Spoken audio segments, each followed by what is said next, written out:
Hey friends, welcome back to my channel. So today is going to be a Q&A, which is my first Q&A on this channel. So the other day I was on Instagram and I asked you guys to ask me a bunch of questions. I did get quite a bit. So let's get started before this video gets way too long.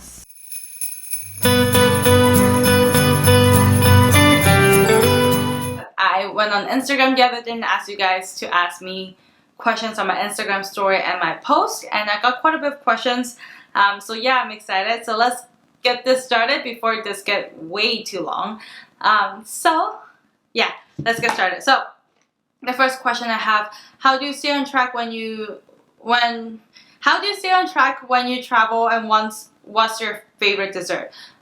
In terms of staying on track when I travel, I had like a YouTube video like made for traveling and staying on track, but honestly I just listen to my hunger signal, listening to my body. I practice protein and make sure I have my vegetables, and yeah, I just don't go overboard. Like if I want to indulge, I indulge, but I try to stay more like balanced, and I don't restrict myself.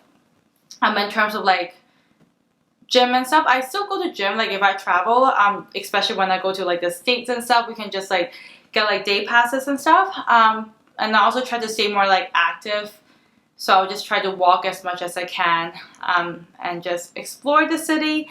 In terms of my favorite dessert, I like all kinds of dessert, but like I'm not a fan of any like citrusy kind of dessert, but I really like, I guess like any like chocolate mousse cake and stuff like that. Like the Whole Food has like a really good chocolate mousse cake. So that's I think that's my favorite. Yeah, I also like ice cream too, but I just don't have them that often. Sometimes I like, because I do eat like desserts and stuff quite often, I don't really crave them too. So yeah. What type of workout split do you do? So right now I think I'm doing posterior, and then upper body, and then I need to check. So that's based on my workout split, because I have a coach and he gives me my workout program. So right now my split is posterior, back, delts, arms, rest, legs, back, chest, delts, and then glutes and delts. But if I'm not doing that, I'll probably just do like either posterior, anterior, rest, upper bar, legs, push pull, or I would do like push pull, legs, rest, upper body, and legs. That used to be my like split for a very long time. And I also train jiu-jitsu like 3 times a week right now, so like Monday, Wednesday, Friday. So yeah. What made you want to become a makeup artist? So like, I don't even know. I think when I first came to Vancouver, I went like a little crazy with like makeup, because I was like really into like doing makeup on people and also on myself, because we weren't allowed to wear makeup when I was studying in Hong Kong. So I like just got very into it. I got like really obsessed with like Sephora and like makeup, and also I love that I can make people feel more confident when I'm doing makeup on people. So yeah, I just decided to give it a try. Like first year of college, I went to a beauty school part-time, and I got my makeup artist certification, went to Sephora, worked for like a year and a half or 2 years. I think a year and a half. And I was also doing some like freelance makeup for weddings, photo shoots, and all of that. It was really fun. But I felt like I just didn't see myself like long term doing makeup, so that's why I kind of like switched into doing like more fitness and stuff, which is like fitness and health is always something that I was like very into anyways. And like in some way they're kind of the same, because like they both, like being a fitness coach and being a makeup artist, they both help people to feel a lot more confident about themselves. So yeah. Would love to navigate food scenarios for Christmas and New Year. Yeah, I'm thinking of doing a video about that, but like I would just chat a little bit about that here, like navigate food scenarios for like events during like the holidays, I guess. So in terms of like going to like family events and like feeling like anxious and all of that, like the biggest tip I give someone is just like don't stress too much about it. Like food is just food. Like, you shouldn't let food control you. And obviously I do understand that we tend to get really nervous around food just because we feel like we might be going out of control and all of that. And I totally get that. So what I would say is don't restrict yourself prior to like an event, so like you don't feel like really hungry when you get into an event. You just want to eat everything. Try to have more balanced meals, so make sure you're having your protein, your vegetables, but also have your dessert so that you can indulge. And yeah, just be more mindful in general. Like, you're here to like spend time with your family. Don't make it so like food focused. And I think that's something that really helped me. But I will make a dedicated video about it.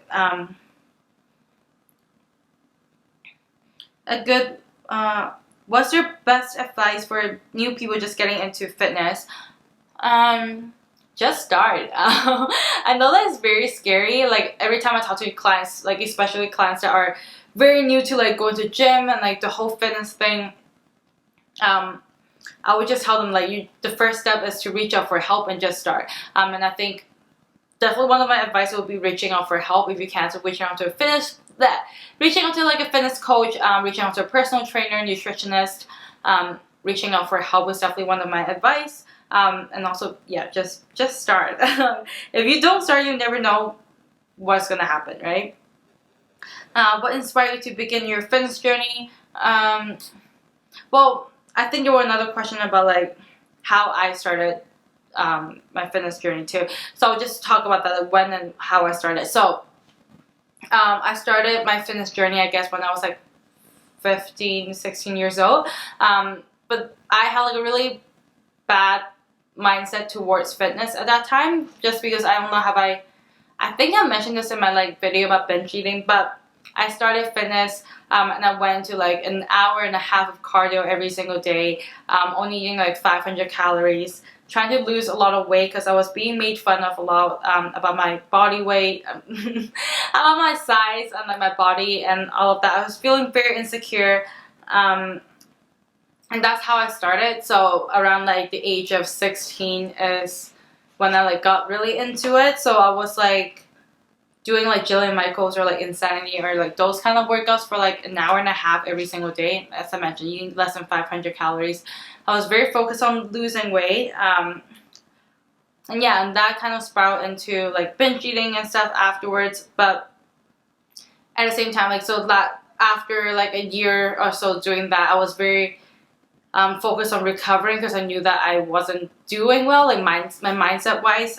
So I started like actually lifting when I was in college, so first year of college.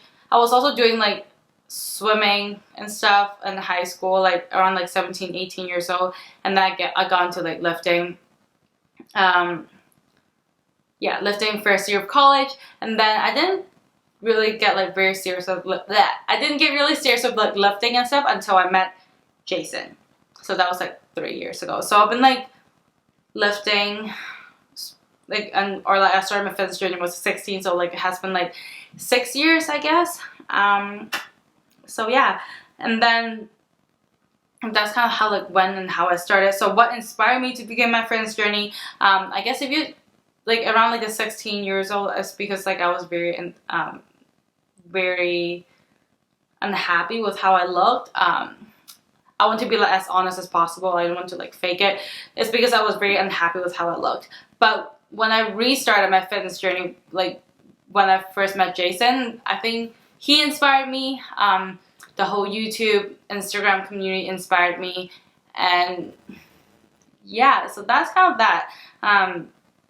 What are some of your favorite foods for muscle gains? So there's like no food for like muscle gains. At the end of the day, you have to eat in like maintenance or like a surplus to gain muscle. But I will say if you want to increase your caloric intake, just go for more like lower volume food, so like higher calorie food, if that makes sense. So yeah, so there really isn't like favorite food for muscle gain. What made you fall in love with fitness? I don't know. I just love how it makes me feel, like feeling more confident. I think ever since I got into like lifting and stuff, people have been telling me that I show up differently for people. Like I'm not as like timid and like shy and stuff anymore. and I feel a lot more confident about myself, and obviously it helps me with my self-esteem, helps me with my body image and all of that. So I think that's what makes me fall in love with fitness. How do you track your macros when festive food do not track? I don't track it. Like if I'm going to like an event and like eat like desserts or like festive food or whatnot, I don't track it. But I mean, you could totally track it if you want to. I would like loosely track the calories, but honestly, I feel like the holiday is for you to enjoy your time with your family. It's not for you to be so food focused. So unless you're like in a bikini competition prep or you have like a very strict goal, like I wouldn't track. What was the biggest thing you had to overcome in your fitness journey? Definitely my relationship with my body and food. You guys know that I was struggling with binge eating, restrictive eating, bulimia for on and off for like 3-4 years.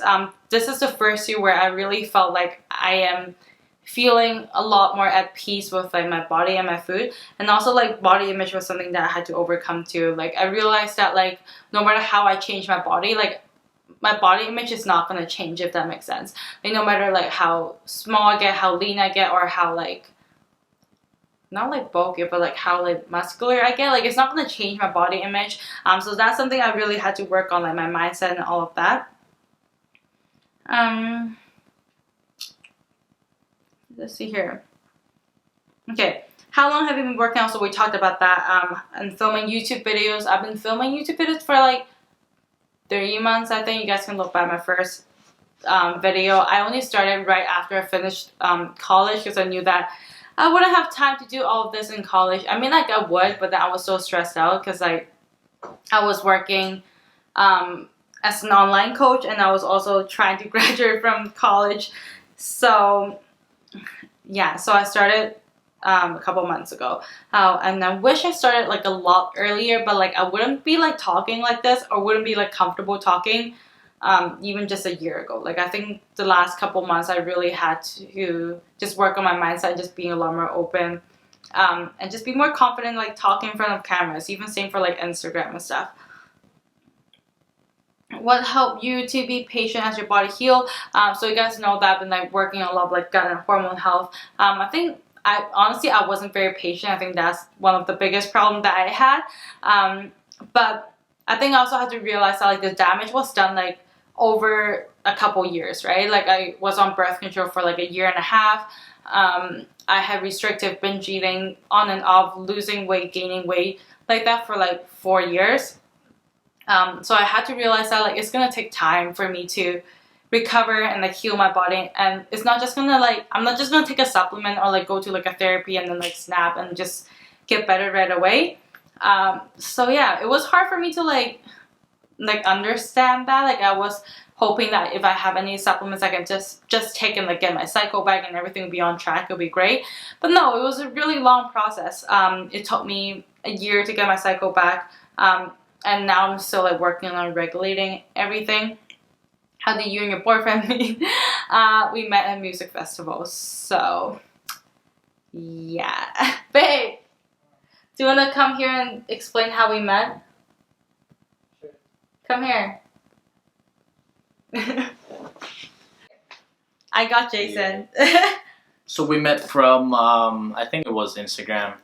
We saw that, oh, this girl goes to this gym, which is Good Life. I'm like, oh, no way, I go there too. So I guess like, as a guy, typically they would send like a bunch of message, and they probably get scene mode, and then probably once in a while you get a response, and then suddenly there's this music festival, and then like I saw that she's going, and it's like, oh, I'm gonna be there, I'll see you there, right? And funny story, I had blue hair at that time, so like he recognized my blue hair, and he jumped on my back. Not jump. Yeah, I just said, he jumped on my back. I was holding my phone. I was making a story. It's like, and then he jumped on my back. And yeah, she was messed up. Okay, bye. I wasn't messed up. I was okay. I had some alcohol, but that was it. Okay, so yeah, I talked about how I got started with fitness. What motivates you to keep going on with the fitness journey? I think Jason always motivates me. This platform motivates me. Instagram. And also just my health. I know that like I always prioritize my health. So it really helps me to motivate me to keep going. Because fitness journey is not just about your physique. Fitness journey is about your health, your well-being, mental health, and all of that too. What's your favorite thing you do outside of lifting? I love doing YouTube videos. This is kind of like my hobby right now, and I love editing YouTube videos and stuff too. Like I really like figuring out like how to make my videos better. Yeah. I also like to read, I guess. I try to. Sometimes I listen to audiobook, but yeah. One place you want to visit? I want to visit either like Australia or Europe. I've never been there before. What's your number one dream goal in life? I want to have a family. What's the most important thing to you in life right now? I think my family is the most important thing to me. Even though like we are not in the same country, like my family is still in Hong Kong. So like in Vancouver, technically, Jason's my only family right now. But yeah, family and friends, they're most important to me. Best workout clothes you've ever tried? Currently, I really like Balance Athletica and Alpha Elite and Navigation. So I can't really tell which one I like the most because I think they have like different like good clothings, if that makes sense. Like I really like Alpha Elite's like leggings and some of their tops and stuff. I really like Balance sports bra, their leggings, Navigation. I love their like biker shorts and leggings. So yeah, I don't know. And your best snack idea? You guys know I love my eggs with avocado and rice cake, so that has to be my favorite. Favorite place you've traveled to and why? I think my favorite place has to be like Bali or Thailand, but I think Bali. I just really like the vibe there. I really like any tropical places in Asia and stuff. What job do you want when you were growing up? And do you imagine yourself being where you are today?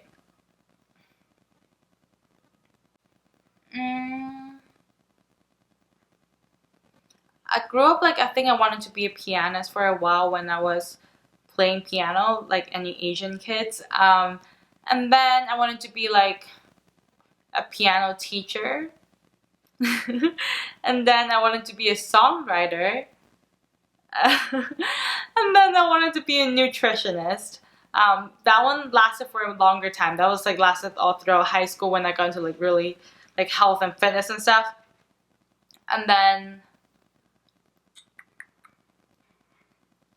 yeah, so nutritionist, and then makeup artist since I became a makeup artist for a year, and then personal trainer slash fitness coach. I don't think I imagine myself being like where I am today.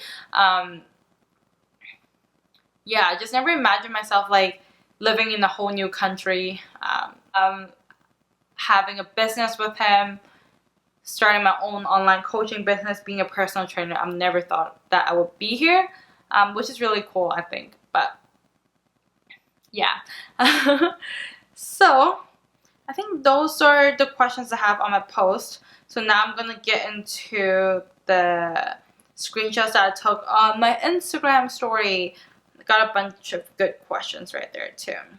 Someone asked how long you've been in your fitness journey. Answer that. How do you start going to bed so early and waking up early? I don't know. I've always been like more like a morning person, and I love just working in the morning. I just have a lot more energy in the morning, and honestly, you just have to force yourself to go bed early. Something I would do, like sometimes my sleeping schedule does get messed up a little bit, maybe like during the holiday season when I like start watching a lot more like Netflix and I start going to bed later. What I would do is like the next day I would have a little more caffeine and just like try to stay, no, that doesn't make sense. The next day I will avoid caffeine so that I can like fall asleep easier. I think that usually helps. I also drink like magnesium calm and stuff.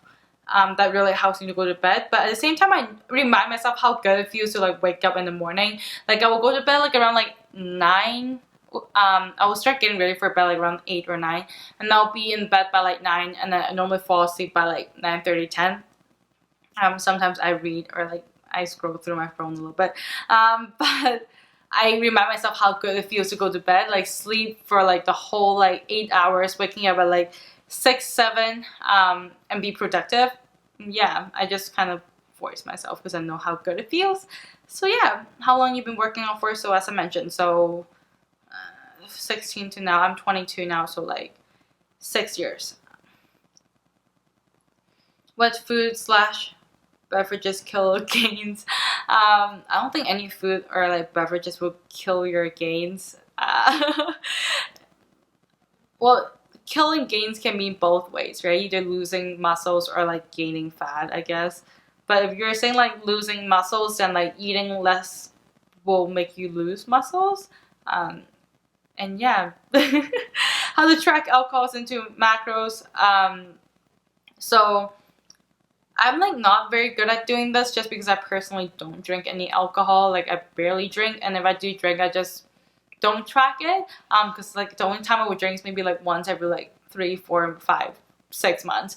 But I believe a gram of alcohol is 7 calories, so you can either use that as your like. So if you're having like I guess 10 grams of alcohol, you multiply that by 7, so that means 70 calories. You can either use that as your carbs or fat. So you can 70 divided by 4, so you can use that as carbs, or you can 70 divided by 9 and use that as fat to track in your macros.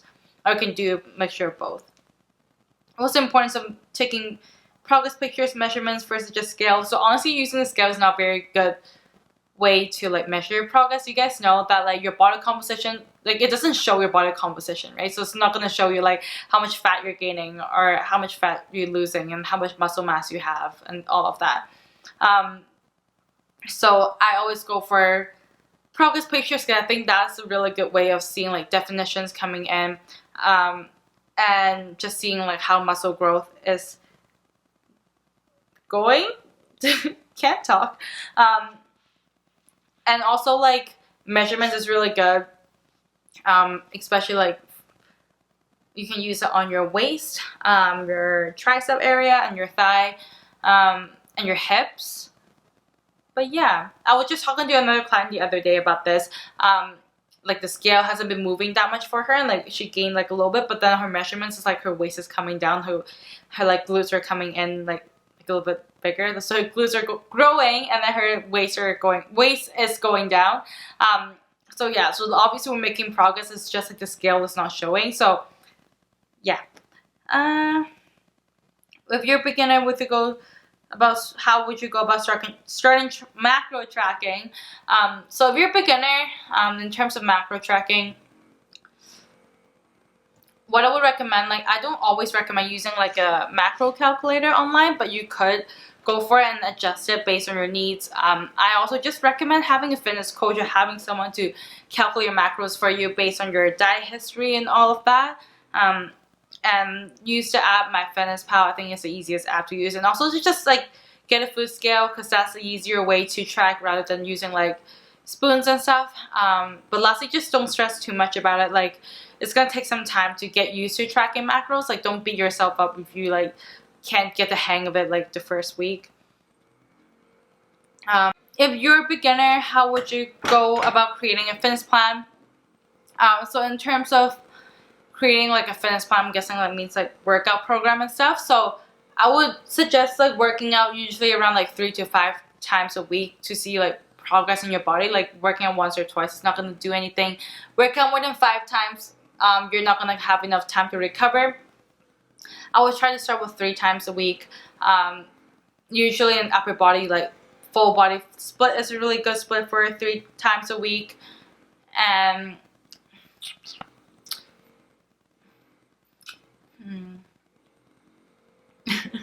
this is kind of hard. I made like an Instagram post about it too, but I would definitely recommend if you are not like strong enough to, if you don't, I would recommend if you don't have the strength to do like heavy compound movements like squats, deadlifts and all of that, start using like body weight first and then slowly move on to dumbbells. When you build up enough strength with dumbbells and machines and all of that, then you can slowly get into compound movements. Yeah, I think that's that. But I actually plan on making a video about how to create your own workout program and workout plan, as I just said. So yeah, so this will be a great topic. What affects the change in weight, like weight fluctuations and stuff. So many things like stress, sleep, your food intake, sodium, even like sometimes a scale like itself can make any like some sort of changes. But yeah, those are like the main things that I can think of. Inflammations from like training and stuff too. Like, yeah, inflammations from training too, that could cause like change in scale. Do you find it hard to do you find it difficult to find that? Do you find it difficult finding Asian representation in fitness, like YouTube and IG and stuff? Like, kind of, I guess, because like I don't see a lot of like Asian fitness people on IG or YouTube. Like, obviously there are, but then they aren't a lot. Like, we're not like the majority, if that makes sense. So yeah, a little. Like when I'm on Instagram, like I don't see a lot of Asians. Which actually a lot of like a lot of like followers. Sometimes they message me, and they told me that they follow me and they like my post or they like my account because like they haven't been able to find a lot of Asian like fitness and stuff, fitness accounts and stuff too. So yeah. How do you know how much cardio to do if you don't? What if you don't really want to do cardio? In terms of cardio, like it really like depends on your goal, right? If you want to like build muscles, like you don't have to do too much cardio. But I will also just recommend doing a little bit of cardio, at least like 15 minutes, a couple times a week in order to like keep your cardiovascular health. But if you want to cut down on body fat and all that, you will have to increase your cardio. But that's really up to the person. It's really hard for me to just say how much cardio to do. But if you don't want to do cardio, I would do maybe some like activities outside and find some sort of hobby. So like for me, I like to go to jiu-jitsu. I used to be a swimmer, so swimming is my cardio. So yeah. What non-fitness things can directly affect your fitness? Yeah, so sleep, water, stress level, non-fitness things. I guess like mental health and all that can affect your fitness too. Let's see. So yeah, I think those are all the questions I have. This is going to be a long video, but I hope you guys enjoyed this video. Hopefully I'll do like another Q&A sometime, but this is really fun to do. So yeah, I'll talk to you guys in my next video. Bye!